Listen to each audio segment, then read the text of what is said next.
Hey guys, so I feel like this time of year, apples get all the attention, which is kind of funny because pears are also in season, but they're kind of like the unsung hero of the produce aisle. So today I wanted to share a recipe that celebrates the pear in all of its glory. It's for my Pear Spice Cake, which is a rich and flavorful cake topped with ripe pears and toasted oatmeal. It's a great little treat to serve for a fall brunch, or you can make one on Sunday and have it to last throughout the week. And the best part about this recipe is I bet you have all the ingredients sitting in your pantry. Let me show you how to make it. So in a large mixing bowl, you're going to add 3/4 cup of melted butter, 1/3 cup of vegetable oil, 3/4 cup of brown sugar. This is going to give it a really nice rich flavor, but if you didn't have brown sugar on hand, you also could use white sugar. 3 eggs, 1/3 cup of water, and 1.5 teaspoons of vanilla extract. And you can whisk that all together until everything is combined, and then you can set that aside.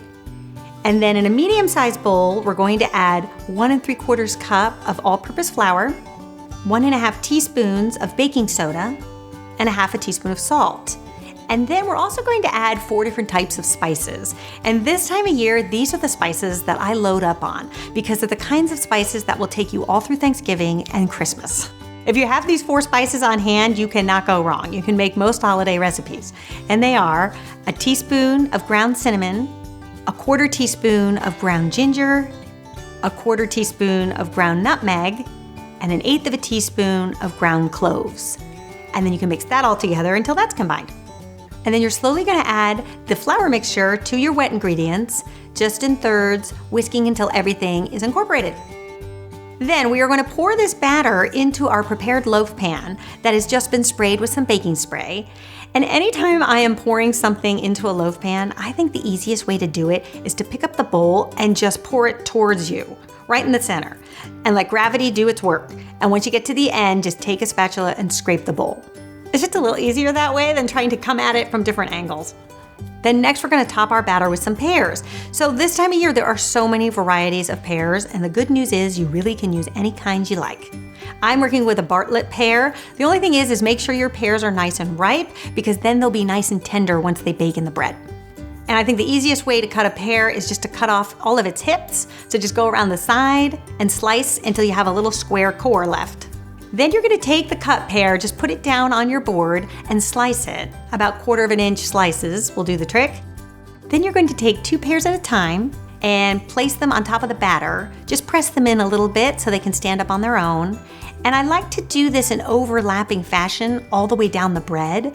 And this will ensure when you slice into your bread that every slice has 1 or 2 pears. Then at this stage, I also like to add a tablespoon of old-fashioned oatmeal. It adds a nice decorative flourish on top. It also gets nice and toasty in the oven and adds a nice texture. Then we are going to bake this at 350 degrees Fahrenheit for anywhere from 40 to 45 minutes. So it's a long amount of time because these loaf pans are so deep, and you'll also find it takes a bit of time for the bread to be baked in between the pears. So do take either a knife or a toothpick and just double check at that 40-minute mark that it is fully baked inside.